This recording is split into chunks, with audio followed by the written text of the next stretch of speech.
It's I okay with you, believe that John. that's the entire point of this conversation. Is that it is being recorded. So yes, I am okay with it. Got it. Love you, Janet. I love you. You're so great. Janet Wertmant. I'm so excited. You have come to Tudorcon like every year. You and I have talked online for ages and ages, and I love your books. And I love everything you do. I'm trying, I don't know what other introduction I can say other than I just love you. But you're talking this year, you've written a lot about the Seymours. That was your first, the Seymour trilogy. And tell me what you're going to be talking at Tudorcon about this year. I have, for the last few years, been turning to my next trilogy, which covers the life of Elizabeth. And book 2 focuses on the love story between Elizabeth and Robert Dudley. But the thing is, it's not just book 2, because the relationship existed before the love story, and the relationship continued on after the love story. And it is the most central piece in the entire world, but nobody really thinks about other than the core part of that. Becoming Elizabeth started to, and then they didn't get renewed for the next season. And they understood that she and Robert Dudley went back to when they were 8 years old. And Robert Dudley was part of Edward, her brother Edward's household. And they were thrown together then. That's when she told him, I'm never going to marry. When she was 8 years old and Catherine Howard had just been executed by Henry VIII, she told him, what was that? What kind of relationship did they have from that point where they would have had that kind of conversation? The point where they were in the tower together. Mm-hmm. At one point. Did they meet there? It is customary for the lieutenant of the tower to invite high-ranking prisoners to dine at his table. And a bunch of times he would invite them together. He had Jane Grey and her husband at his table, even though they were in separate things. Would he have had them to dinner together? I mean, did they see each other there? I mean, it's just he lent her money. Mm-hmm. There was a point at which he lent her money. I mean, it's all that part of the relationship is amazing. And then you get to, of course, like the romance piece and oh my goodness, the public displays of affection up until Amy Dudley died. And then after that, everything kind of holding back. And then the jealousies, Douglas Sheffield having his love child, Lettice marrying him. I mean, this is just, it is the most fascinating arc, and it's its own thing. And I'm really looking forward to it. I did consider talking about Douglas this year. Douglas Howard Sheffield, who had his love child, just because her story was absolutely fascinating, but it really is and I will touch on it, but it really is in the context of the whole Elizabeth and Robin. It's the love story for the ages. Sorry. Yeah, so they were like best friends. They shared their spiritual beliefs. They were on the same page with that. They were on the same page intellectually, but like BFFs kind of thing as children. And then it turned into this romance. I'm interested in like where the tension was with initially people saying that maybe Amy might meet a unfortunate end, and then of course she did, and there were rumors before she died, right, that Elizabeth might kind of figure out a way to put Amy aside and marry him. Do you think she ever seriously considered that, or do you think she always thought she wasn't gonna marry anybody? I think that Amy had breast cancer. She had a lump in her breast that was known, so it was a question of the woman is going to die. Yeah. and I don't believe that Elizabeth had anything to do with it. I mean, anyone who was pro Robert Dudley would not have wanted anything like this to happen. And the whole everybody's kind of squinting over at William Cecil and people who were fighting with Robert Dudley at the time, because William Cecil is the one who said to Bishop de Quadra, oh yeah, she's going to be dying this week, actually. And then she did die that week. And you kind of have to look at him and go, is he the one who did that? Because that right there ruined any chance that she could ever marry him. And Cecil would have had something, Cecil would have been the big loser if she would have married. Yes. If they would have gotten married, because of like the amount of power that Dudley surely would have had right away. And then would Cecil have been sidelined? Like he might have been worried about, I'm thinking about what his motive would have been to have killed Amy. Well, and also he would have thought that this would just ruin England. I mean, even it would have been the personal and the broader aspect of just, oh my goodness, not another Dudley so close to the throne. Haven't we learned enough? So I don't know. It is a fascinating question, but that did change everything. There was, you can see it in their relationship that it continued on, and he still believed that he had a chance. And you can see from her side the whole might happen. I just have to give people time to get over it, to get used to it, to this, to that, and then it just all frittered away. How sad, how tragic, really, for them both. Yes, and yet, here's the wild thing.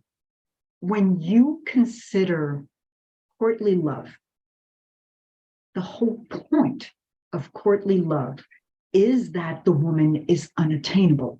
Mm-hmm. And that, I think, is what allowed them to repair their relationship afterwards.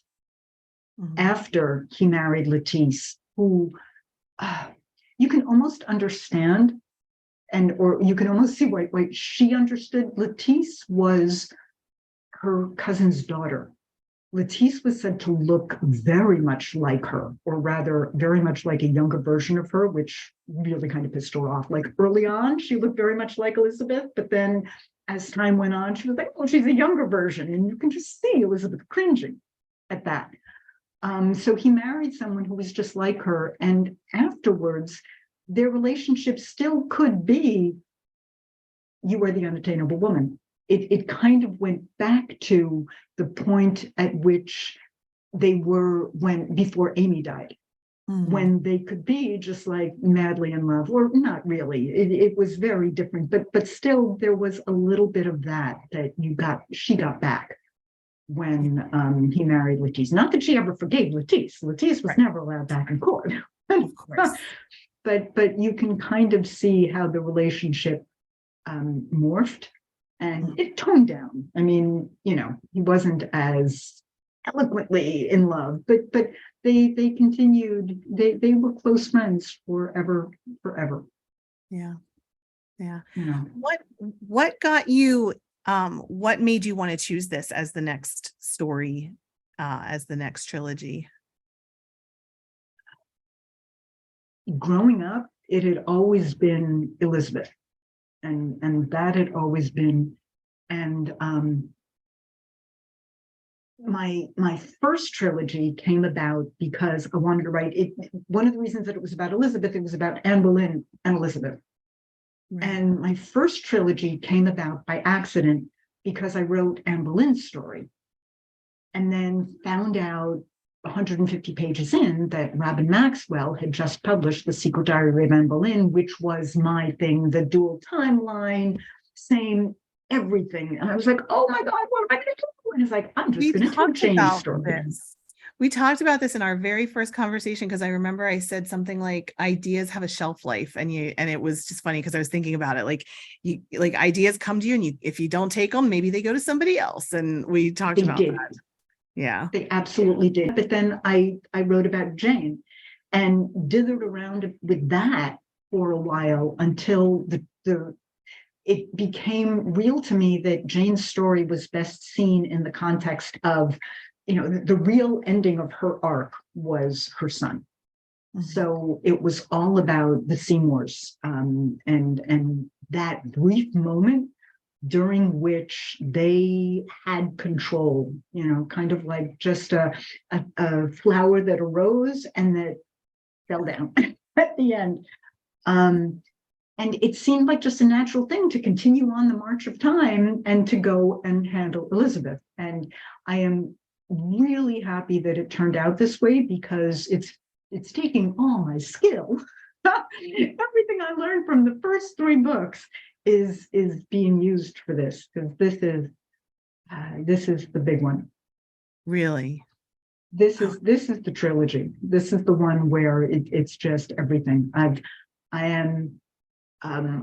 put books 1 and 2 through my critique groups already, and I'm in the process with book 3. And then when I'm done with that, I then have to look at them as a totality, because each individual book has an arc, but the series is going to have an arc as well. Right. And so many situations that I need to do so much more layering, because so many situations that are in book 2, they have their origin in book 1. So Robert Dudley is all over book 1, simply because, but discreetly, because he's not part of that story, but he's still there. So, Right. You want to see the people throughout and how this stuff changed. Lettice is right there. Lettice was there the whole time. That's really what hurt, is that Lettice became one of her ladies when she first came to the throne. Lettice was close with her.